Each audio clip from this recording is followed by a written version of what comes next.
I've owned 10 acres up in Michigan for about 8 years now. It's this piece of property I got, a decent chunk of wooded land with a creek running through the back east side. Some of it was a wedding present, and the rest I bought later because my wife wanted to do this whole homestead thing that never panned out. I use it for bow hunting mostly, but it's also nice to get away from the city, do some fly fishing in the creek, and tear around on the quads. The cabin sits way back in the woods, maybe a quarter mile down a dirt road I had lined with lights, so I can see when I'm driving in after dark. It's a basic one-floor setup, 2 bedrooms, living room, kitchen, and a bathroom. Simple, but it gets the job done. I'd been going up there for years without incident, never had any problems, never felt uneasy. That changed 5 years ago during Christmas. My wife and I went up with my buddy Brett and his girl for a few days. Plan was simple: snowmobiling during the day, drinks at night. First day went great. We hit every snowbank we could find, rode until our arms were sore, and came back tired and ready to relax. It was Brett who noticed the marks. Second day out, we were riding and he stopped his sled, waved me over. There were these deep gouges in the tree trunk, long vertical swipes, like something had dragged claws down the bark. They were fresh too. You could see the lighter wood underneath. "Bear?" Brett asked. I nodded, but I wasn't thrilled about it. I know black bears. I know some of the males don't always hibernate if they're still finding food, even in late December sometimes.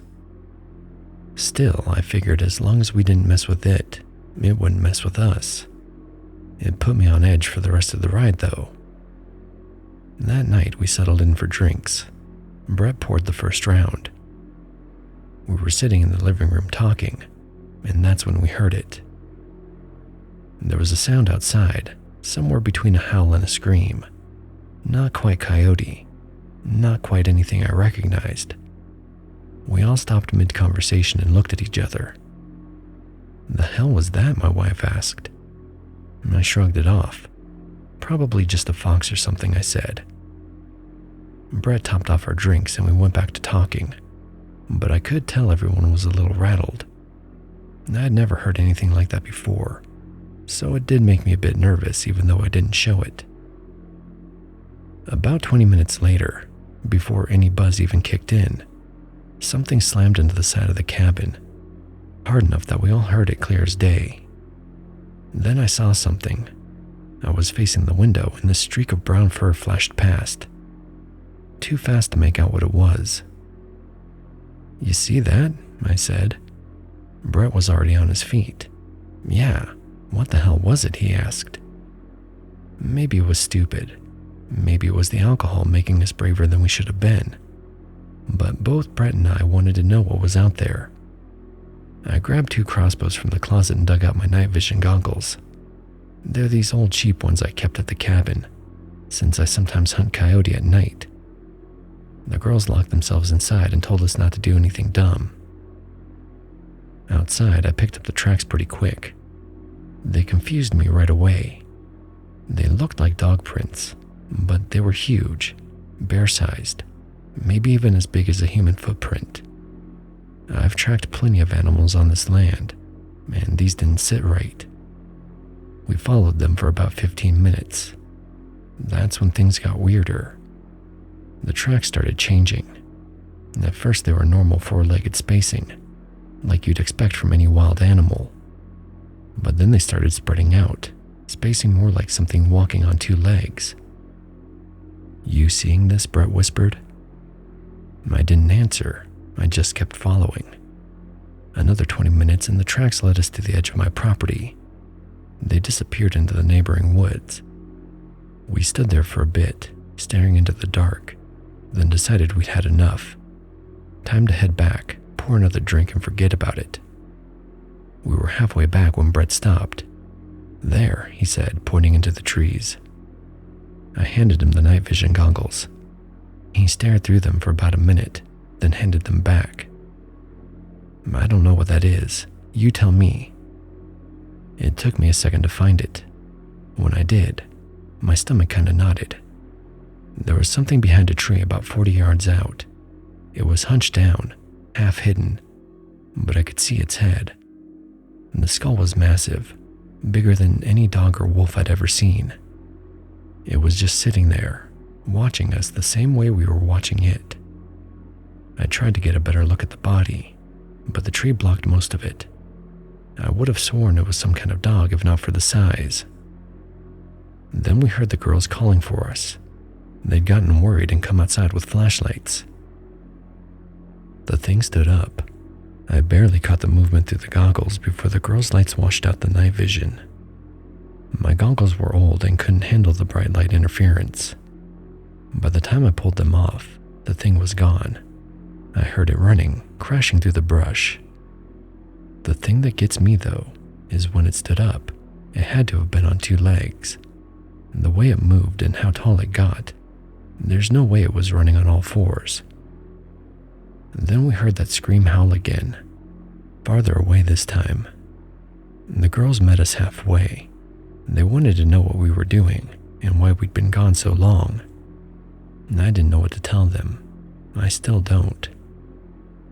We stayed one more night. Nothing else happened. No sounds, no tracks, zip zilch. We packed up the next morning and left. I still own the property. I've been back plenty of times since then. I haven't seen any other signs of whatever that was. There haven't been any tracks, claw marks, or screams. My best guess is it was passing through, maybe following the creek or looking for food. I've heard the stories about Dogman in Michigan. I know people talk about them, but I can't say for sure that's what I saw. I didn't get a clear enough look. All I know is it wasn't a bear, it wasn't a wolf, and it wasn't a dog. The size could have been a bear, but bears don't stand to run. The tracks were wrong too. None of it really adds up to any animal I know of. I'd like to think there's some kind of explanation, like it was a deformed animal / genetic mutation, or my eyes were playing tricks on me in the dark. Then I remember the way it watched us before it bolted, and my skin begins to crawl. Animals do stalk humans sometimes. This was somehow more than that, and I can't explain what leads me to believe that. It's an instinct, I guess, from having been in the woods for so long. I don't know what it was. I just know I've never seen anything like it before or since.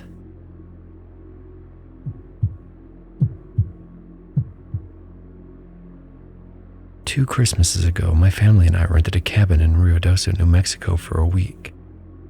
We're from Albuquerque and wanted to do some skiing and have a proper mountain Christmas away from the city. I still feel uneasy talking about it because I'm not even sure what happened. My wife, on the other hand, has changed in ways I'm still trying to understand. Not in a bad way, but, well, maybe you'll understand if I just get to the story. We found this cabin on the northwest side of town, closer to the ski resort. Judging from the pictures online, I knew the wife would love it. She's always talked about ski trips she took as a kid, and I wanted to do something special for her this year. It had been a rough one, with her grandpa dying and her having to find a new job and all. When we pulled up that first afternoon, I remember thinking I'd nailed it. The place looked like it belonged on a Christmas card. Vaulted ceilings with exposed beams, a huge stone fireplace on both floors, windows that looked out onto nothing but pine trees and snow. My wife actually teared up a little when we walked in, which made the drive and the price tag worth it. Our son was 9 at the time, and he was bouncing off the walls with excitement. Unfortunately, the first night was when things started going south. We'd had dinner, unpacked most of our stuff, and were settling in for the evening. It was around 10 or so when we heard the sound coming from outside. I grew up in the city my whole life, so I'm not exactly an outdoorsman, but this didn't sound like any animal I'd ever heard of on the Nature Channel. It was kind of a scream, but in a rhythmic way going up and down, and it only lasted a few seconds. The end of it sounded like someone trying to imitate a coyote, but choking on the howl, My wife grabbed my arm when she heard it. Our son stopped playing his Switch and looked at us. We all just sat there listening. The sound came again, still lasting maybe only 15 seconds. The way it got louder and softer gave it a feel like someone was chanting. Then it stopped. "Well, that was new," I said, trying to add some levity. "We were in the mountains after all, probably just a coyote or a bobcat. I had heard they make weird sounds sometimes." My wife nodded but didn't say anything. We turned on the TV louder than necessary and tried to pretend everything was normal. That night I had trouble falling asleep. The next morning, I was taking out some trash to the bins near the driveway when I noticed them. Tracks in the snow leading from the tree line toward the cabin. They were paw prints, definitely canine, maybe coyote or a big dog. But what bothered me was they were spaced out all wrong. When a dog or coyote walks, the prints are close together. These were far apart, really far apart, like whatever made them was walking upright on 2 legs instead of 4. I was crouched down looking at them when my wife came out. She walked over and looked down at what I was staring at. I watched her face change. She went completely quiet and pale. I asked her what was wrong, but she brushed it off, saying it was nothing. But she was lying, I could tell. She looked scared in a way I'd never seen before. She wouldn't talk about it and just said we should get ready for skiing. The next 2 nights were normal. We skied during the day. My son got better on the slopes, and we had nice dinners. I started to relax and figured that first night was just us being jumpy getting used to the woods. Those tracks were probably spaced weird because of how the snow had melted and refrozen. I was ready to forget about the whole thing. Then the 4th night happened. It was late, maybe 11:30. I was reading in bed while my wife was in the bathroom. That's when I heard this horrible sound outside. It sounded like a crow being strangled. Just this awful cawing and screeching. I got up and pulled back the curtain, and there it was. A huge crow sitting on a branch right outside our 2nd floor window, just sitting there in the dark, making this god-awful noise and staring at the window. I called my wife over to look. She came out of the bathroom, took one look, and her face went white again. She told me to close the blinds, her voice urgent. I asked why, pointing out it was just a bird. She insisted again, more forcefully this time, and told me not to look into its eyes. There was something in her voice I'd never heard before. Not anger, but fear. I closed them without looking outside again. She wouldn't explain anything further. About an hour later, our son started crying. We went to his room and he was burning up with a fever. It came out of nowhere. We spent the rest of the night taking turns putting cold washcloths on his forehead and checking his temperature. We gave him medicine, and by morning it had broken. He was completely fine by lunch the next day, like nothing had happened. I figured kids get fevers and it was just a coincidence. My wife didn't argue, but I could tell she didn't agree. She finally told me everything on Christmas night. We'd had a nice day. Our son had opened his presents that morning and we'd made a big dinner. We were all sitting by the fireplace, full and happy, when we heard it. Tap, tap, tap on the window behind us. I started to get up to check. My wife told me not to. Her voice was sharp, which startled me. I said it was probably just a branch or something. She repeated herself, insisting I not look. I sat back down and told her she needed to explain what was going on. She'd been acting weird since we got here. That's when she told me about skinwalkers. She's part Navajo, something we don't talk about much because she wasn't raised in that culture. But she'd heard stories growing up from her grandmother, who also taught her the language. She told me about witches who can take animal form, how they're drawn to people, how seeing certain things can be signs. The 2-legged tracks, the crow at the window, our son getting sick and then recovering impossibly fast, and now something tapping at the window on Christmas night. Her cousin had told her about seeing one years ago when he was younger. She'd always thought it was just stories to scare kids, but now she wasn't sure. I didn't know what to say.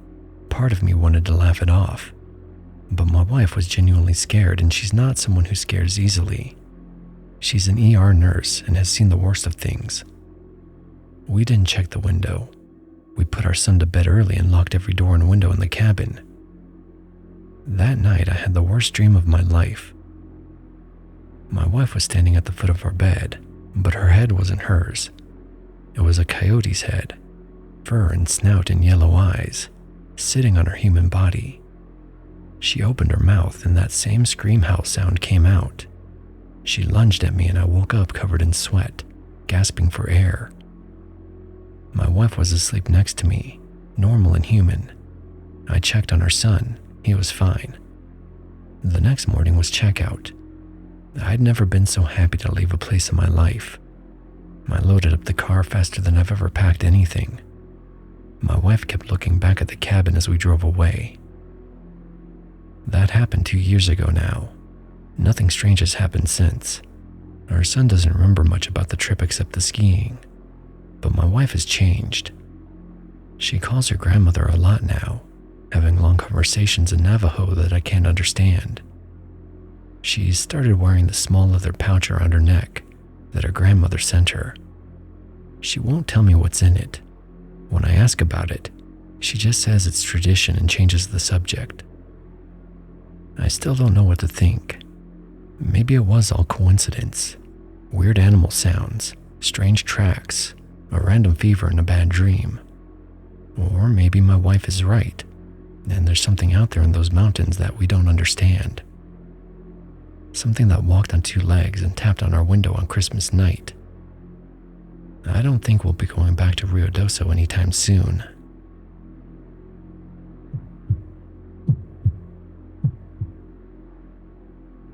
I can't say 100% what happened that night, so take all of this with a grain of salt. Could have been I was tired, cold, pissed off, or stressed from the fight. I can't prove anything. All I can do is tell you what happened the Christmas my ex and I tried to fix things. We'd been arguing for months, mostly about a coworker of mine. My girl was convinced something was going on between us, and no matter how many times I denied it, the suspicions never fully went away.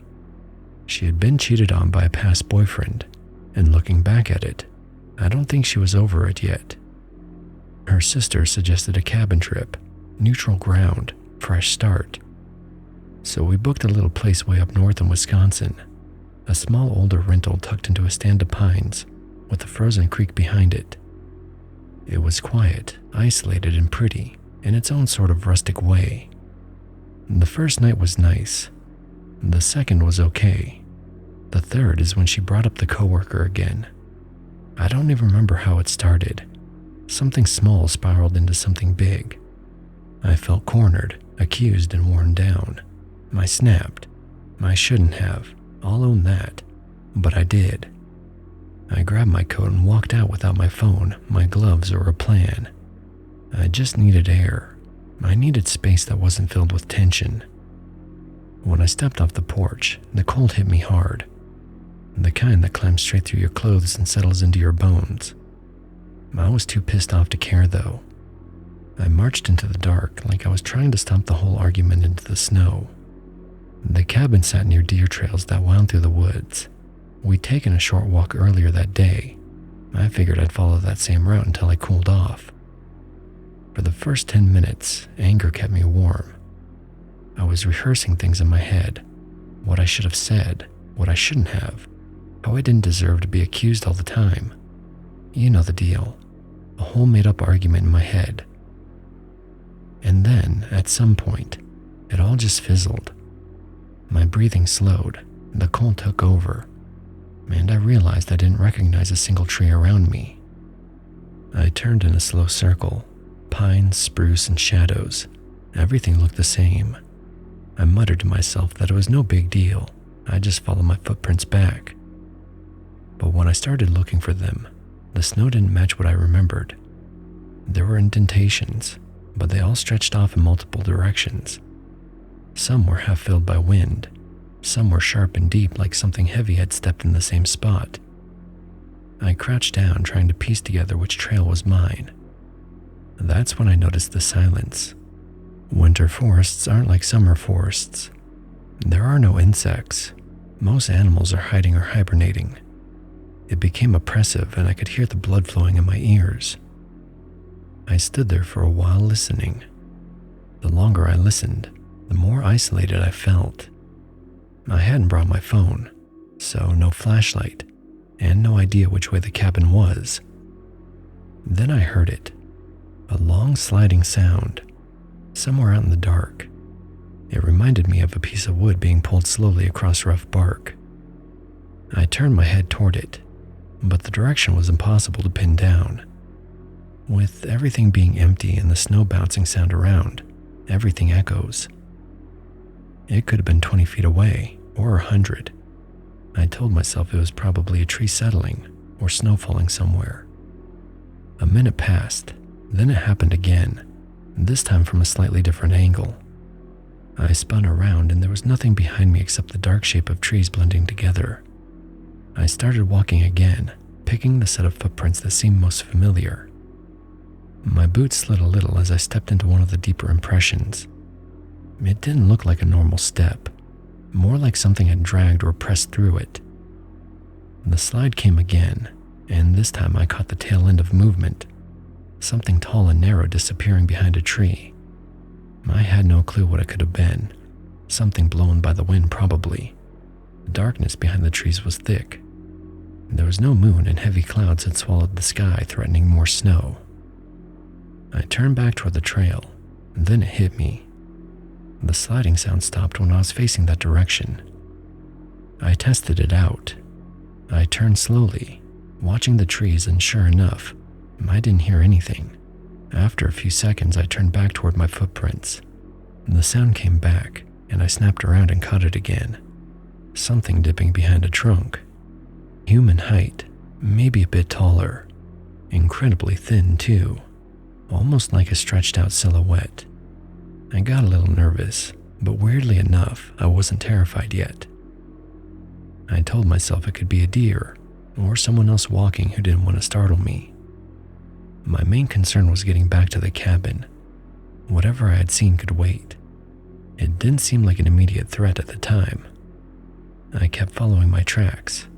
After a minute or two, the trail curved slightly, and I noticed a faint glow far off between the trees. It was a soft light and had to be the cabin. I let out a sigh of relief, happy I wasn't going to be frozen to death. I could barely feel my toes anymore, and my fingers went numb a while ago. I quickened my pace. My legs burned from the cold, but I didn't care. Then the sliding sound came again, much closer. I rested and looked back. It was closer than before, 15, maybe 20 feet away. A shape behind a tree, but not fully hidden. I saw a long arm, or something like an arm. It was hard to tell in the dark, but it pulled itself flat against the bark, like it was hugging the trunk. And then the sound like thunder tore through the night. I don't know how else to describe it. It was like someone ripping a tree apart. It went straight into my chest, and I dropped to my knees and clamped my hands over my ears because it was so loud. When it stopped, everything went quiet again. I bolted toward the cabin light. My lungs burned like I'd inhaled knives. My legs felt like they were filling with wet cement. But every few seconds I couldn't help glancing back. The first couple of times there was nothing behind me. Then on my third glance back, something shifted behind a tree not even 15 feet away. I sprinted so hard I nearly tripped 3 times. When I reached the cabin door, I grabbed the handle and twisted. She had locked it. I slapped the wood with my palms and shouted for her to open up. I kept looking over my shoulder, expecting the thing to be right there. Thankfully, I didn't see it anymore. Finally, the door swung open. She was ready to yell at me. I could see it on her face. But her expression changed the moment she looked past me. Everything dropped out of her eyes. Anger, irritation, all of it. She grabbed my coat and yanked me inside, slamming the door so hard the frame rattled. We didn't speak for a long time. In the morning, the tracks around the cabin were half covered by snow. We didn't go looking for anything. Neither of us suggested leaving early. We stayed inside for the rest of the trip, and honestly, those 2 days were great. No fighting, no accusations, no tension. It was like the shock of the night had reset us. But when we got home, everything slid back into old patterns. The mistrust, the arguments. We eventually broke up. We still talk occasionally, but it's not the same. We've never talked about what happened in the woods, not once. She avoids it, and I don't push. Sometimes I wonder if she saw something clearer than I did, something she doesn't want to speak on. Or maybe she saw nothing at all and just reacted to how terrified I looked. I don't know what followed me back to the cabin that night. Could have been an animal. Could have been my imagination playing tricks on me in the dark. Could have been something else entirely. All I know is I've never felt that kind of fear before.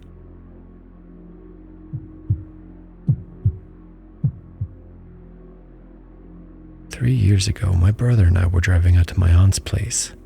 It's a large house set on a few wooded acres far from the main road.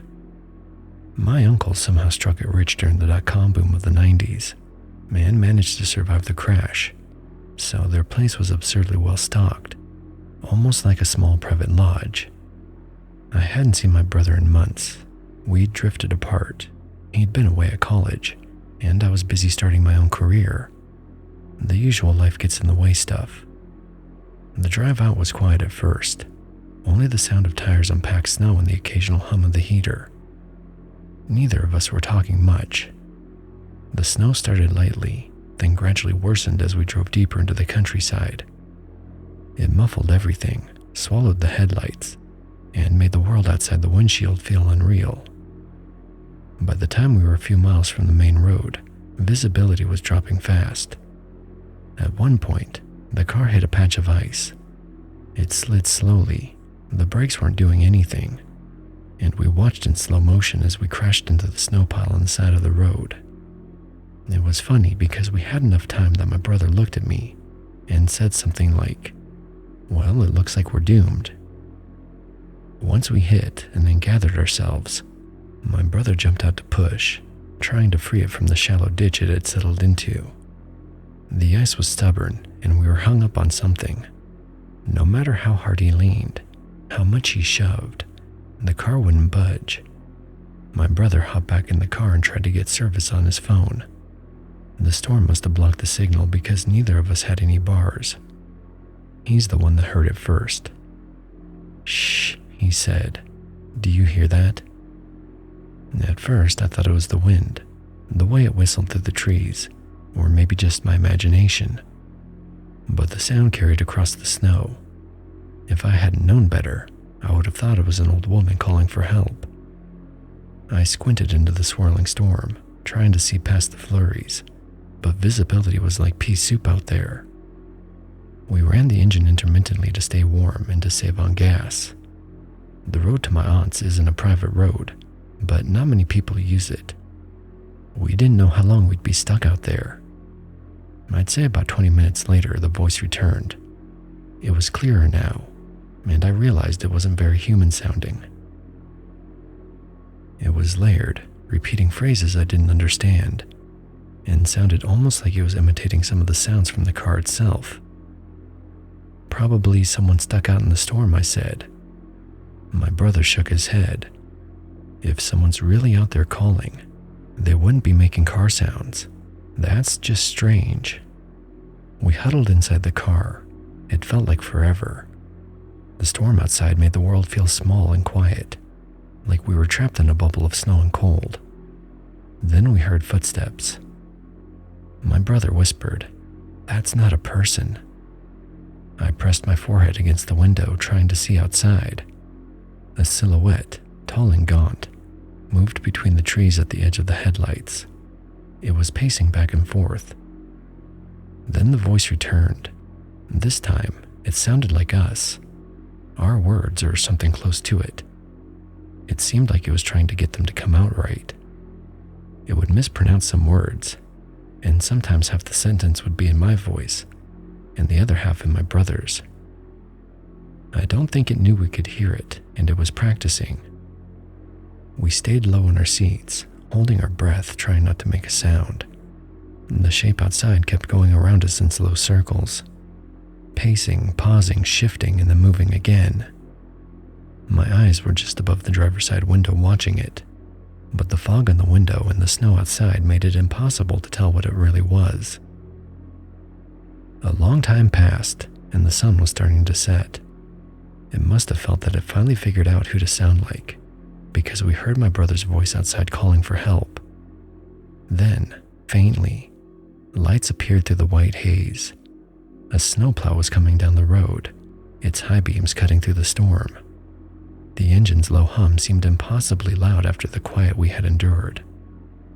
The shape near the car froze, then slipped back into the trees. It had been 4 hours since we crashed. We climbed into the plow's cab, shivering and terrified, but thankful to be rescued. By the time we reached my aunt's house, the storm had eased into light snowfall. We didn't speak of what happened. We sat by the fire, ate, and laughed at family jokes, but neither of us brought it up. The isolation, the cold, and that unplaceable presence had left a mark on us that took a while to fade. Even now, thinking back, I don't know what we encountered. We never tried to find out. We stayed at my aunt's house for 2 more days before we had someone tow the car back to the house. By that time, wind and snow had covered any tracks that could have been out there. I haven't even tried to look up what it could have been. If anyone has any ideas, let me know. Now that enough time has passed, I'd be interested in learning what it could have been. You have been watching Neon Noir, a Radion production brought to you by Spoopy Cola.